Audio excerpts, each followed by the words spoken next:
नमस्कार। आप सुन रहे हैं रचना सागर, शब्दों की अनंत धारा। यह वह स्थान है जहां हिंदी साहित्य की कालजयी रचनाएं नई आवाज में फिर से जीवित होती हैं। आज हम चलेंगे उस संसार में जहां एक छोटा सा बच्चा, जिसकी जेब में केवल 3 पैसे थे, लेकिन दिल में अपनी दादी के लिए असीम प्रेम। ईद के मेले में जहां हर बच्चा खिलौनों और मिठाइयों में खोया था, वहीं एक मासूम हृदय ने त्याग और प्रेम की ऐसी मिसाल लिख दी जिसे समय भी नहीं मिटा सका। तो आइए सुनते हैं हिंदी साहित्य के महान कथाकार मुंशी प्रेमचंद की अमर और हृदय स्पर्शी कहानी ईदगाह। रमजान के पूरे 30 रोजों के बाद ईद आई है। कितना मनोहर, कितना सुहावना प्रभात है।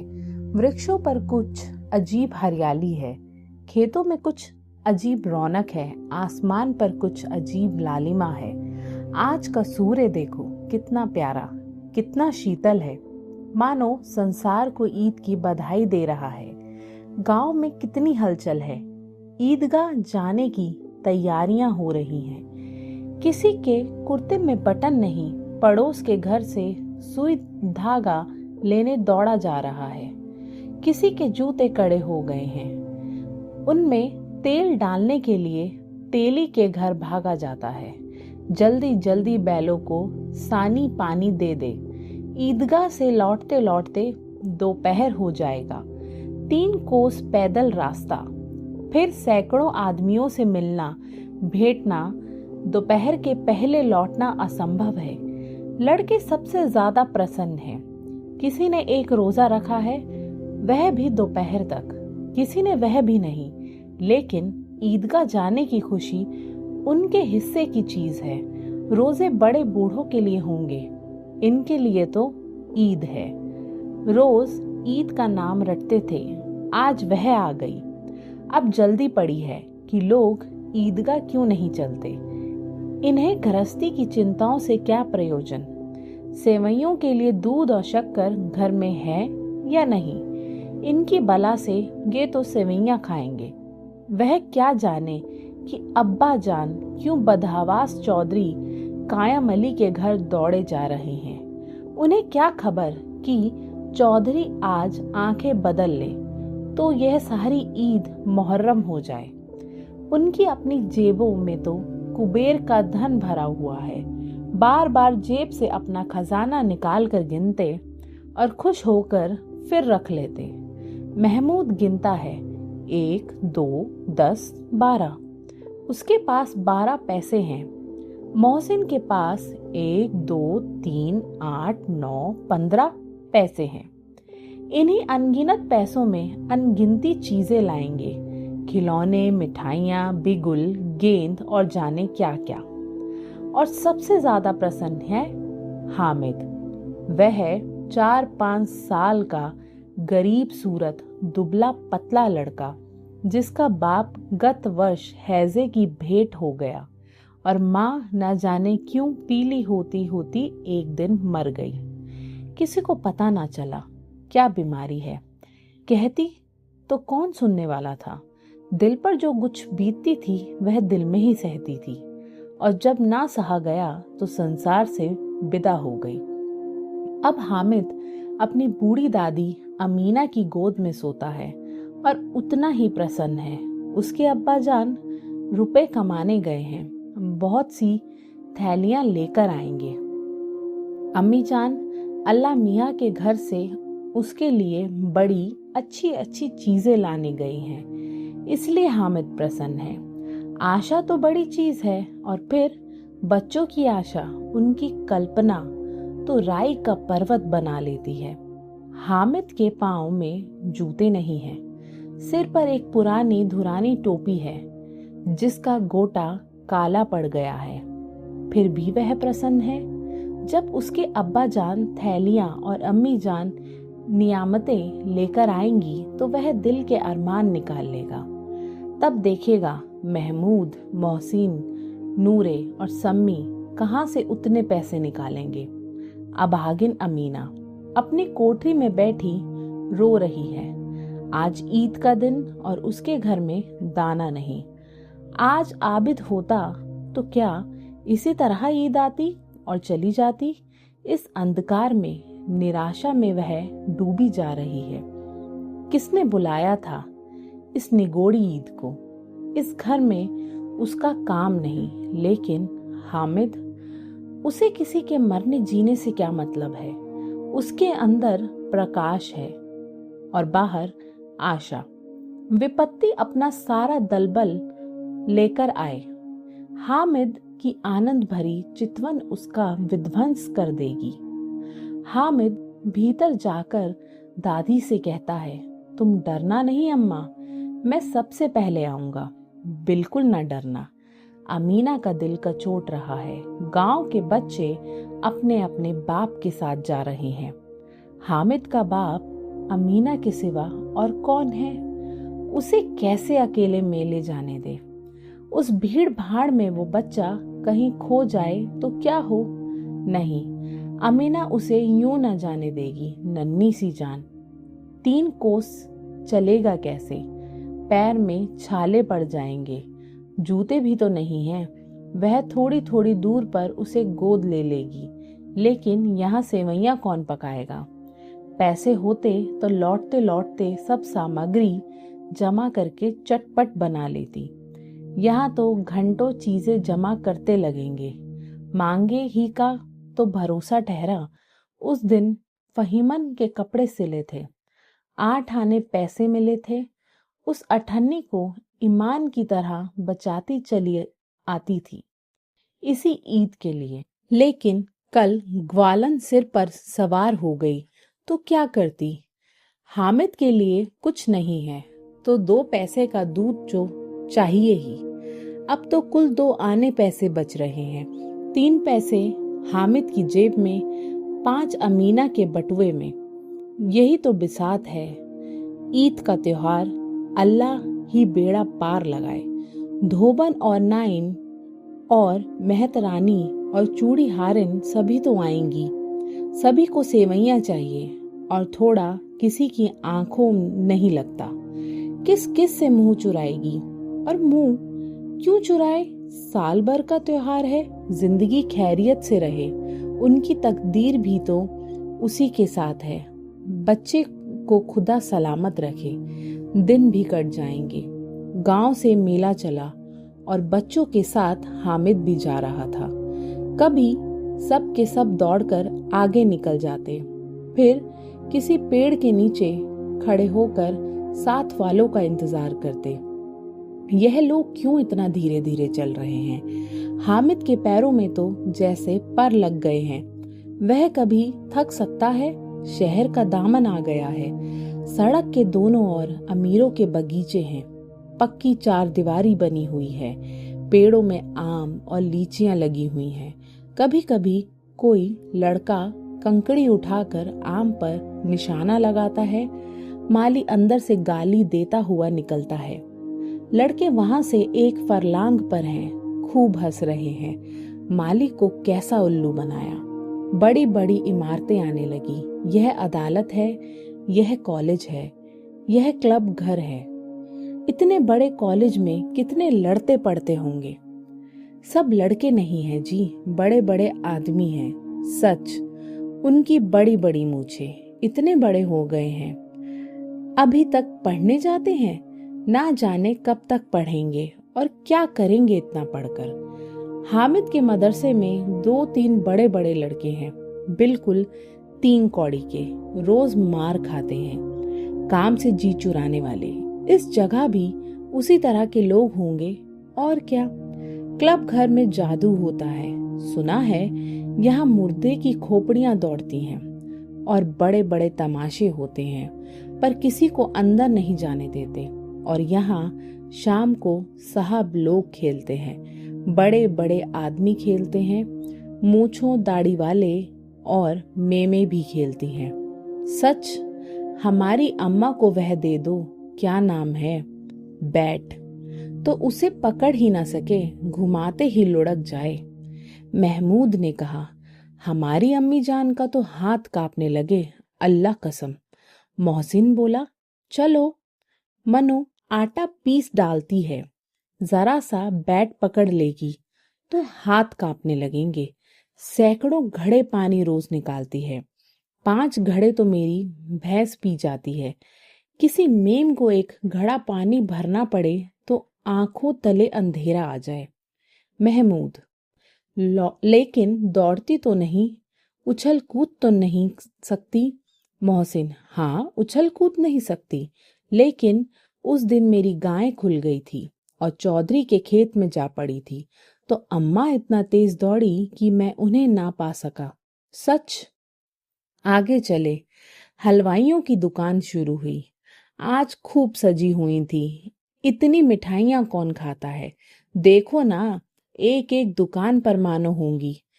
सुना है रात को जिन्नात आकर खरीद ले जाते हैं। अब्बा कहते थे कि आधी रात को एक आदमी हर दुकान पर जाता है और जितना माल बचा होता है वह तुलवा लेता है और सचमुच के रुपए देता है, बिल्कुल ऐसे ही रुपए। हामिद को यकीन ना आया, ऐसे रुपए जिन्नात को कहाँ से मिल जाएंगे? मोहसिन ने कहा, जिन्नात को रुपए की क्या कमी, जिस खजाने में चाहे चले जाएं। लोहे के दरवाजे तक उन्हें नहीं रोक सकते जनाब। आप हैं किस फेर में? हीरे जवाहरात तक उनके पास रहते हैं। जिससे खुश हो गए उसे टोकरू जवाहरात दे दिए। अभी यहीं बैठे हैं, 5 मिनट में कलकत्ता पहुंच जाएं। हामिद ने फिर पूछा, जिन्नात बड़े बड़े होते होंगे? मोहसिन, एक एक आसमान के बराबर होता है जी। जमीन पर खड़ा हो जाए तो उसका सिर आसमान से जा लगे, मगर चाहे तो एक लोटे में घुस जाए। हामिद, लोग उन्हें कैसे खुश करते होंगे? कोई मुझे वह मंत्र बता दे तो एक जिन को खुश कर लूं। मोहसिन, अब ये तो मैं नहीं जानता, लेकिन चौधरी साहब के काबू में बहुत से जिन्नात हैं। कोई चीज चोरी जाए, चौधरी साहब उसका पता लगा देंगे और चोर का नाम भी बता देंगे। जुमराती का बचवा उस दिन खो गया था। 3 दिन हैरान हुए, कहीं ना मिला। तब झक मारकर चौधरी के पास गए। चौधरी ने तुरंत बता दिया, मवेशी खाने में है, और वहीं मिला। जिन्नात आकर उन्हें सारे जहान की खबर दे जाते हैं। अब उसकी समझ में आ गया कि चौधरी साहब के पास क्यों इतना धन है और क्यों उनका इतना सम्मान है। आगे चले। यह पुलिस लाइन है, यही सब कांस्टेबल कवायद करते हैं। रैटन फाइफो रात को बेचारे घूम घूम कर पहरा देते हैं, नहीं चोरियां हो जाएं। मोहसिन ने प्रतिवाद किया, ये कांस्टेबल पहरा देते हैं तभी तुम बहुत जानते हो। अजी हजरत यही चोरी कराते हैं। शहर के जितने चोर डाकू हैं सब इनसे मिले रहते हैं। रात को ये लोग चोरों से तो कहते हैं चोरी करो, और आप दूसरे मोहल्ले में जाकर जागते रहो पुकारते हैं। जब ही इन लोगों के पास इतने रुपए आते हैं। मेरे मामू एक थाने में कांस्टेबल हैं, 20 रुपया महीना पाते हैं, लेकिन 50 रुपए घर भेजते हैं। अल्लाह कसम, मैंने एक बार पूछा था कि मामू आप इतने रुपए कहाँ से पाते हैं? हंसकर कहने लगे, बेटा अल्लाह देता है। फिर आप ही बोलो, हम लोग चाहे तो एक दिन में लाखों मार लाएं, हम तो इतना ही लेते हैं जिसमें अपनी बदनामी ना हो और नौकरी ना चली जाए। हामिद ने पूछा, यह लोग चोरी करवाते हैं तो कोई उन्हें पकड़ता नहीं? मोहसिन उसकी नादानी पर दया दिखाकर बोला, अरे पागल, इन्हें कौन पकड़ेगा? पकड़ने वाले तो ये लोग खुद हैं, लेकिन अल्लाह इन्हें सजा भी खूब देता है। हराम का माल हराम में जाता है। थोड़े ही दिन हुए मामू के घर में आग लग गई। सारी लेई पूंजी चली गई, एक बर्तन तक ना बचा। कई दिन पेड़ के नीचे सोए, अल्लाह कसम पेड़ के नीचे। फिर न जाने कहां से 100 कर्ज लाए तो बर्तन भांडे आए। हामिद, 100 तो 50 से ज्यादा होते हैं। कहाँ 50 कहाँ 100। 50 एक थैली में भरा होता है, 100 तो 2 थैलियों में भी ना आए। अब बस्ती घनी होने लगी, ईदगाह जाने वालों की टोलियां नजर आने लगी। एक से एक भड़कीले वस्त्र पहने हुए, कोई इक्के तांगे पर सवार, कोई मोटर पर, सभी इत्र में बसे, सभी के दिलों में उमंग।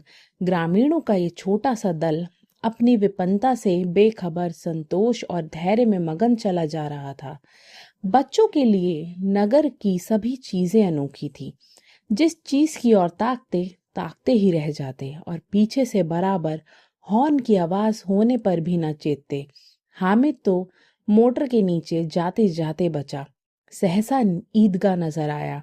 ऊपर इमली के घने वृक्ष की छाया है, नीचे पक्का फर्श जिस पर जाजिम बिछा हुआ है और रोजेदारों की पंक्तियां एक के पीछे एक ना जाने कहां तक चली गई हैं।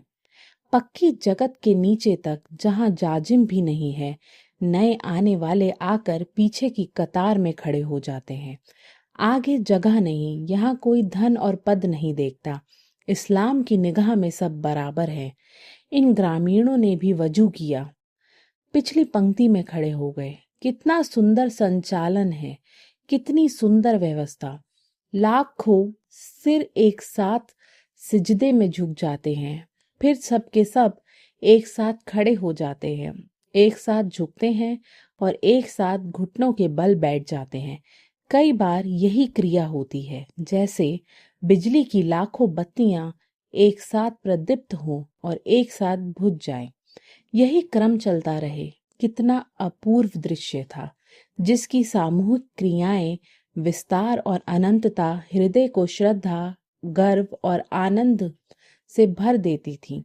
मानो प्रभात्व का एक सूत्र इन समस्त आत्माओं को एक लड़ी में पिरोए हुए है।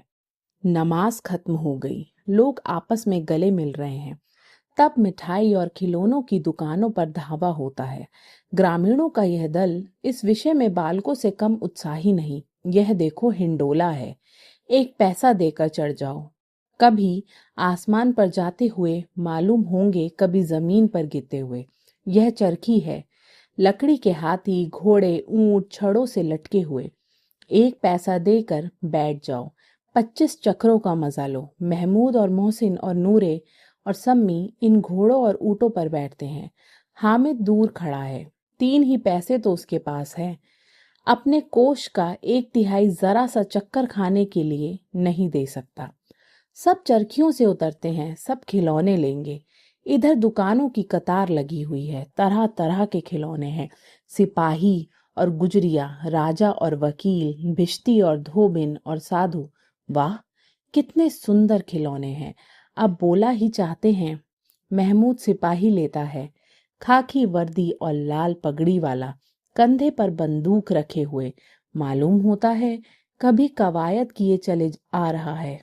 मोहसिन को भिश्ती पसंद आया, कमर झुकी हुई है, ऊपर मशक रखे हुए हैं। मशक का मुंह एक हाथ से पकड़े हुए है, कितना प्रसन्न है, शायद कोई गीत गा रहा है। बस मशक से पानी उड़ेला ही चाहता है। नूरे को वकील से प्रेम है, कैसी विद्वता है। उसके मुख पर काला चोगा, नीचे सफेद अचकन।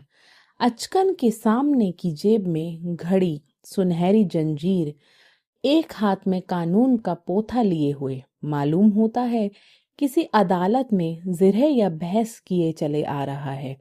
यह सब 2-2 पैसों के खिलौने हैं। हामिद के पास कुल 3 पैसे हैं। इतने महंगे खिलौने वह कैसे ले? खिलौने कहीं हाथ से छूट पड़े तो चूर चूर हो जाए, जरा पानी पड़े तो सारा रंग धुल जाए। ऐसे खिलौने लेकर वह क्या करेगा? किस काम के? मोहसिन कहता है, तेरा भिश्ती रोज पानी दे जाएगा सांझ सवेरे। महमूद, और मेरा सिपाही घर का पहरा देगा। कोई चोर आएगा तो फौरन बंदूक फेर देगा।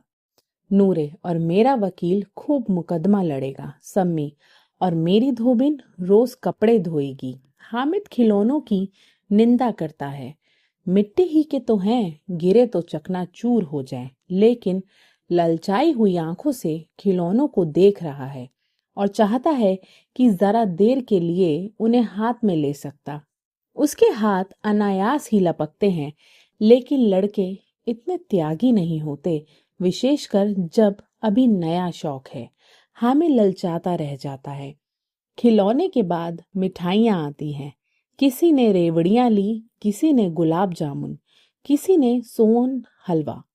मजे से खा रहे हैं। हामिद बिरादरी से पृथक है। अभागे के पास 3 पैसे हैं।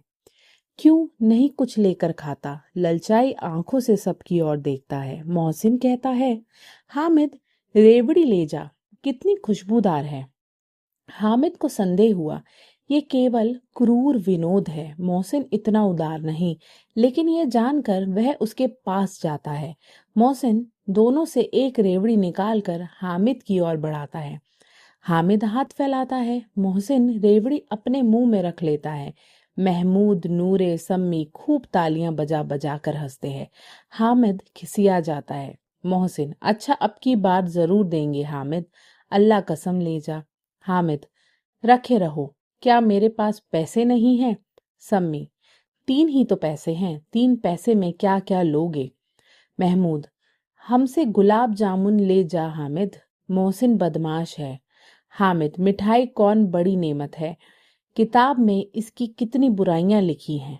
मोहसिन, लेकिन दिल में कह रहे होंगे कि मिले तो खा ले, अपने पैसे क्यों नहीं निकालते?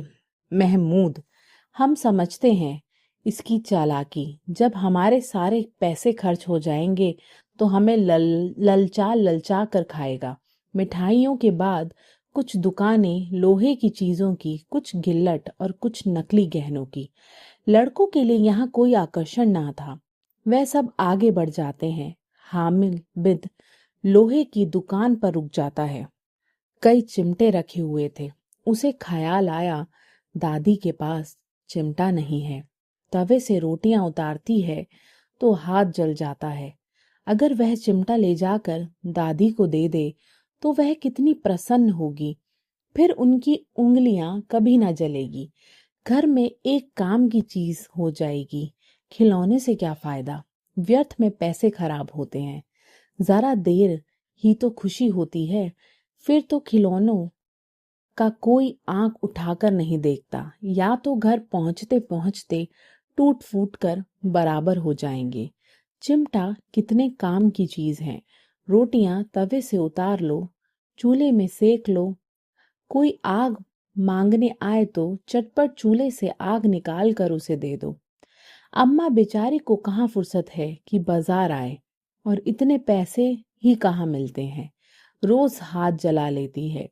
हामिद के साथ ही आगे बढ़ गए। सबील पर सबके सब शरबत पी रहे हैं। देखो सब कितने लालची हैं। इतनी मिठाइयाँ ली, मुझे किसी ने एक भी ना दी। उस पर कहते हैं मेरे साथ खेलो, मेरा यह काम करो। अब अगर किसी ने कोई काम करने को कहा तो पूछूंगा, खाए मिठाइयाँ आप मुंह सड़ेगा, फोड़े फुंसियां निकलेगी, आप ही जबान चटोरी हो जाएगी। तब घर से पैसे चुराएंगे और मार खाएंगे। किताब में झूठी बातें थोड़ी लिखी हैं, मेरी जबान क्यों खराब होगी। अम्मा चिमटा देखते ही दौड़कर मेरे हाथ से ले लेंगी और कहेंगी, मेरा बच्चा अम्मा के लिए चिमटा लाया है। हजारों दुआएं देगी। फिर पड़ोस की औरतों को दिखाएगी, सारे गांव में चर्चा होने लगेगी, हामिद चिमटा लाया है, कितना अच्छा लड़का है। इन लोगों के खिलौने पर कौन उन्हें दुआएं देगा? बड़ों की दुआएं सीधा अल्लाह के दरबार में पहुंचती हैं और तुरंत सुनी जाती हैं। मेरे पास पैसे नहीं हैं, तभी तो मोहसिन और महमूद यूं मिजाज दिखाते हैं। मैं भी इनसे मिजाज दिखाऊंगा, खेले खिलौने और खाए मिठाइयाँ। मैं नहीं खेलता खिलौने, किसी का मिजाज क्यों सहूं। मैं गरीब सही, किसी से कुछ मांगने तो नहीं जाता। आखिर अब्बा जान कभी ना कभी आएंगे, अम्मा भी आएंगी ही। फिर इन लोगों से पूछूंगा कितने खिलौने लोगे। एक एक को टोकरियां खिलौने दूं और दिखा दूं कि दोस्तों के साथ इस तरह सलूक किया जाता है। यह नहीं कि एक पैसे की रेवड़ियां ली तो चिढ़ा चिढ़ा कर खाने लगे। सब के सब हंसेंगे कि आमिद ने चिमटा लिया है। हंसे मेरी बला से। उसने दुकानदार से पूछा, चिमटा कितने का है? दुकानदार ने उसकी ओर देखा और कोई आदमी न साथ देखकर कहा, तुम्हारे काम का नहीं है, बिकाऊ है कि नहीं? बिकाऊ क्यों नहीं है और यहाँ क्यों लाद लाए हैं? तो बताते क्यों नहीं के पैसे का है? 6 पैसे लगेंगे। हामिद का दिल बैठ गया। ठीक ठीक बताओ। ठीक ठीक 5 पैसे लगेंगे। लेना है लो, नहीं चलते बनो। हामिद ने कलेजा मजबूत करके कहा, 3 पैसे लोगे? ये कहता हुआ वह आगे बढ़ गया कि दुकानदार की घुड़कियां ना सुनी, लेकिन दुकानदार ने घुड़कियां नहीं दी, बुलाकर चिमटा दे दिया। हामिद ने उसे इस तरह कंधे पर रखा मानो बंदूक है और शान से अकड़ता हुआ संगियों के पास आया। जरा सुने सब के सब क्या क्या आलोचनाएं करते हैं। मोहसिन ने हंसकर कहा, यह चिमटा क्यों लाया पगले, इसे क्या करेगा? हामिद ने चिमटे को जमीन पर पटक कर कहा, जरा अपना बिश्ती जमीन पर गिरा दो, सारी पसलियां चूर चूर हो जाए, बचा की। महमूद बोला, तो यह चिमटा कोई खिलौना है? हामिद, खिलौना क्यों नहीं, अभी कंधे पर रखा बंदूक हो गई, हाथ में ले लिया फकीरों का चिमटा हो गया। चाहूं तो इससे मजीरे का काम ले सकता हूँ। एक चिमटा जमा दूं तो तुम लोग सारे खिलौने की जान निकल जाए। तुम्हारे खिलौने कितने ही जोर लगाएं, मेरे चिमटे का बाल भी बांका नहीं कर सकते। मेरा बहादुर शेर है चिमटा। सम्मी ने खंजरी ली, प्रभावित होकर बोला, मेरी खंजरी से बदलोगे? 2 आने की है। हामिद ने खंजरी की ओर उपेक्षा से देखा। मेरा चिमटा चाहे तो तुम्हारी खंजरी का पेट फाड़ डाले। बस एक चमड़े की झल्ली लगा दी, ढब ढब बोलने लगी। जरा सा पानी लग जाए तो खत्म हो जाए। मेरा बहादुर चिमटा आग में, पानी में, आंधी में, तूफान में बराबर डटा खड़ा रहेगा। चिमटे ने सभी को मोहित कर लिया, लेकिन अब पैसे किसके पास धरे हैं? फिर मेले से दूर निकल आए। 9 कब बज गए, धूप तेज हो रही है, घर पहुंचने की जल्दी हो रही है। बाप से जिद भी करें तो चिमटा नहीं मिल सकता। हामिद है बड़ा चालाक, इसलिए बदमाश ने अपने पैसे बचा रखे थे। अब बालकों के 2 दल हो गए, मोहसिन, महमूद, सम्मी और नूरे एक तरफ, हामिद अकेला दूसरी तरफ। शास्त्रार्थ हो रहा है। सम्मी तो विधर्मी हो गया, दूसरे पक्ष से जा मिला, लेकिन मोहसिन, महमूद और नूरे भी हामिद से 1-1, 2-2 साल बड़े होने पर भी हामिद के आघातों से आतंकित हो उठे। उसके पास न्याय का बल है और नीति की शक्ति। एक और मिट्टी है, दूसरी ओर लोहा, जो इस वक्त अपनों के फौलाद कह रहा है। वह अजयी है, घातक है। अगर कोई शेर आ जाए तो मियाँ भिश्ती के छक्के छूट जाएं। मियाँ सिपाही मिट्टी की बंदूक छोड़कर भागे। वकील साहब की नानी मर जाए, चोगे में मुंह छिपाकर जमीन पर लेट जाए, मगर यह चिमटा, यह बहादुर, यह रुस्तमे हिंद लपक कर शेर की गर्दन पर सवार हो जाएगा और उसकी आंखें निकाल लेगा। मोहसिन ने एड़ी चोटी का जोर लगाकर कहा, अच्छा पानी तो नहीं भर सकता? हामिद ने चिमटे को सीधा खड़ा करके कहा, भिश्ती को एक डांट बताएगा तो दौड़ा हुआ पानी लाकर उसके द्वार पर छिकड़ने लगेगा। मोहसिन परास्त हो गया, पर महमूद ने कुमुख पहुंचाई। अगर बच्चा पकड़ जाए तो अदालत में बंधे बंधे फिरेंगे, तब तो वकील साहब पैरों पड़ेंगे। हामिद इस प्रबल तर्क का जवाब न दे सका।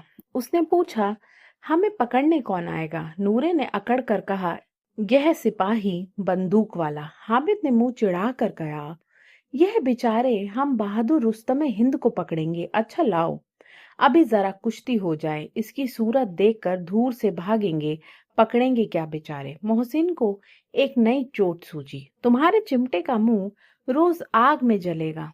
उसने समझा था कि हामिद लाजवाब हो जाएगा, लेकिन यह बात न हुई। हामिद ने तुरंत जवाब दिया, आग में बहादुर ही कूदते हैं जनाब। तुम्हारे ये वकील, सिपाही और भिश्ती लेडियों की तरह घर में घुस जाएंगे। आग में कूदना वह काम है जो यह रुस्तमे ही हिंद कर सकता है। महमूद ने एक जोर लगाया, वकील साहब कुर्सी मेज पर बैठेंगे, तुम्हारा चिमटा तो बावर्ची खाने में जमीन पर पड़ा रहेगा। इस तर्क ने सम्मी और नूरे को भी सजीव कर दिया। कितने ठिकाने की बात कही है पट्टे ने। चिमटा बावर्ची खाने में पड़ा रहने के सिवा और क्या कर सकता है। हामिद को कोई फड़कता हुआ जवाब न सूझा तो उसने धांधली शुरू की। मेरा चिमटा बावर्ची खाने में नहीं रहेगा। वकील साहब कुर्सी पर बैठेंगे तो जाकर उन्हें जमीन पर पटक देगा और उनका कानून उनके पेट में डाल देगा। बात कुछ बनी नहीं। खासी गाल गलोच थी, लेकिन कानून को पेट में डालने वाली बात छा गई। ऐसी छा गई कि तीनों सुरमा मुंह ताकते रहे, मानो कोई ढेलचा कनुआ किसी गंडवाले कनकोई को काट गया हो। कानून मुंह से बाहर निकलने वाली चीज है, उसको पेट के अंदर डाल दिया जाना बेतुकी सी बात होने पर भी कुछ नयापन रखती है। हामिद ने मैदान मार लिया। उसका चिमटा रुस्तमे हिंद है। अब इसमें मोहसिन, नूरे, महमूद, सम्मी किसी को भी आपत्ति नहीं हो सकती। विजेता को हारने वालों से जो सत्कार मिलना स्वाभाविक है, वह हामिद को भी मिला। औरों ने 3-3, 4-4 आने पैसे खर्च किए, पर कोई काम की चीज ना ले सके। हामिद ने 3 पैसे में रंग जमा लिया। सच ही तो है, खिलौने का क्या भरोसा, टूट फूट जाएंगे। हामिद का चिमटा तो बना रहेगा बरसों। संधि की शर्तें तय होने लगी। मोहसिन ने कहा, जरा अपना चिमटा तो दो, हम भी देखें। तुम हमारा बिश्ती लेकर देखो। महमूद और नूरे ने भी अपने अपने खिलौने पेश किए। हामिद को इन शर्तों के मानने में कोई आपत्ति ना थी। चिमटा बारी बारी से सबके हाथ में गया और उनके खिलौने बारी बारी से हामिद के हाथ में आए। कितने खूबसूरत खिलौने हैं। हामिद ने हारने वालों के आंसू पोंछे। मैं तुम्हें चिढ़ा रहा था। सच, यह चिमटा भला इन खिलौनों की क्या बराबरी करेगा। मालूम होता है। अब बोले, लेकिन मोहसिन की पार्टी को इस दिलासे से संतोष ना होता। चिमटे का सिक्का खूब बैठ गया है। चिपका हुआ टिकट अब पानी से नहीं छूट रहा है। मोहसिन, लेकिन इन खिलौनों के लिए कोई हमें दुआ तो न देगा। महमूद, दुआ के लिए फिरते हो, उल्टे मार ना पड़े। अम्मा जरूर कहेंगी, मेले में यही मिट्टी के खिलौने तुम्हें मिले। हामिद को स्वीकार करना पड़ा कि खिलौनों को देखकर किसी की माँ इतनी खुश ना होगी जितनी दादी चिमटे को देखकर होगी। 3 पैसों ही में तो उसे सब कुछ करना था और उन पैसों के इस उपयोग पर पछतावे की बिल्कुल जरूरत ना थी। फिर अब तो चिमटा रुस्तमे हिंद है और सभी खिलौनों का बादशाह। रास्ते में महमूद को भूख लगी। उसके बाप ने केले खाने को दिए। महमूद ने केवल हामिद को साझी बनाया। उसके अन्य मित्र मुंह ताकते रह गए। यह उस चिमटे का प्रसाद था। 11 बजे गांव में हलचल मच गई। मेले वाले आ गए। मोहसिन की छोटी बहन ने दौड़कर भिश्ती उसके हाथ से छीन लिया और मारे खुशी की जो उछली तो मियाँ भिश्ती नीचे आ रहे और सुरलोक सिधारे। इस पर भाई बहन में मारपीट हुई। दोनों खूब रोए। उसकी अम्मा यह शोर सुनकर बिगड़ी और दोनों को ऊपर से 2-2 चाटे और लगाए। मियाँ नूरे के वकील का अंत उनके प्रतिष्ठा अनुकूल इससे और ज्यादा गौरवमय हुआ। वकील जमीन पर या ताक पर तो नहीं बैठ सकता। उसकी मर्यादा का विचार तो करना ही होगा। दीवार में 2 खूंटियां गाड़ी गई। उन पर लकड़ी का एक पटरा रखा गया। पटरे पर कागज का कालीन बिछाया गया। वकील साहब राजा भोज की भांति सिंहासन पर बिराजे। नूर ने उन्हें पंखा झलना शुरू किया। अदालतों में खस की टट्टियां और बिजली के पंखे रहते हैं। क्या यहाँ मामूली पंखा भी ना हो?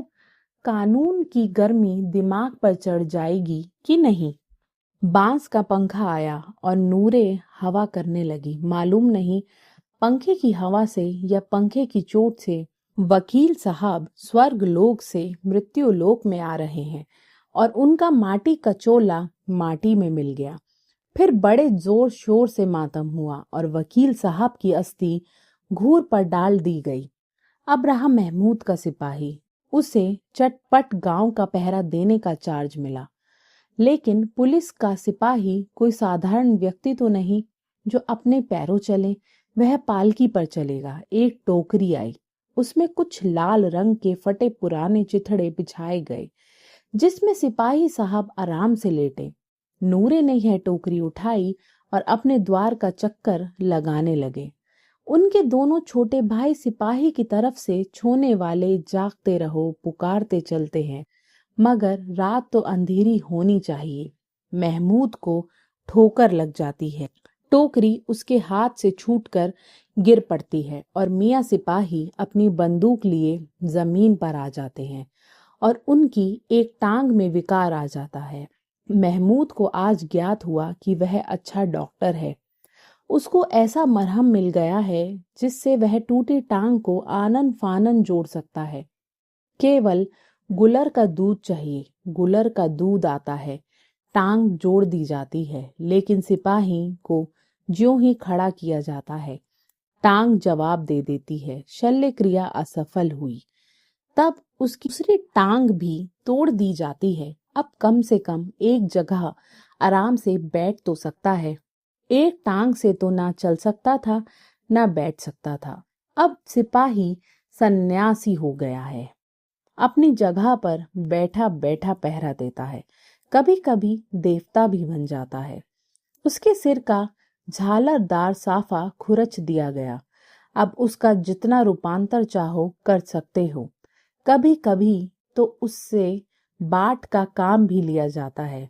अब मियाँ हामिद का हाल सुनिए। अमीना उसकी आवाज सुनते ही दौड़ी और उसे गोद में उठाकर प्यार करने लगी। सहसा उसके हाथ में चिमटा देखकर वह चौंकी। यह चिमटा कहाँ था? मैंने मोल लिया है। के पैसे में? 3 पैसे में। अमीना ने छाती पीट ली। ये कैसा बेसमझ लड़का है कि दोपहर हुआ, कुछ खाया न पिया, लाया क्या? चिमटा। सारे मेले में तुझे और कोई चीज ना मिली जो ये लोहे का चिमटा उठा लाया? हामिद ने अपराधी भाव से कहा, तुम्हारी उंगलियां तवे से जल जाती थी, इसलिए मैंने उसे लिया है। बुढ़िया का क्रोध तुरंत स्नेह में बदल गया, और स्नेह भी वह नहीं जो प्रगल्भ होता है और अपनी सारी कसक शब्दों में बिखेर देता है। यह मूक स्नेह था, खूब ठोस रस और स्वाद से भरा हुआ। बच्चे में कितना त्याग, कितना सद्भाव और कितना विवेक है। दूसरों को खिलौने लेते और मिठाइयाँ खाते देखकर इसका मन कितना ललचाया होगा। इतना जब्त इससे हुआ कैसे? वहां भी इसे अपनी बुढ़िया दादी की याद बनी रही। नीना का मन गदगद हो गया। और अब वह बड़ी विचित्र बात हुई, हामिद के इस चिमटे से भी विचित्र। बच्चे हामिद ने बूढ़े हामिद का पाठ खेला था और बुढ़िया अमीना बालिका अमीना बन गई। वह रोने लगी, दामन फैलाकर हामिद को दुआएं देती जाती थी और आंसू की बड़ी बड़ी बूंदें गिराती जाती थी। हामिद इसका रहस्य क्या समझता? इस प्रकार एक छोटे से बालक ने हमें सिखा दिया कि प्रेम और त्याग की कोई कीमत नहीं होती। मुंशी प्रेमचंद की यह कथा सिर्फ एक कहानी नहीं, बल्कि मानवीय संवेदनाओं का आईना है। यदि आपको यह प्रस्तुति पसंद आई हो तो रचना सागर को अवश्य सब्सक्राइब करें और शब्दों की इस अनंत धारा से जुड़े रहें। मैं फिर मिलूंगी एक और कालजयी रचनाओं के साथ। नमस्कार।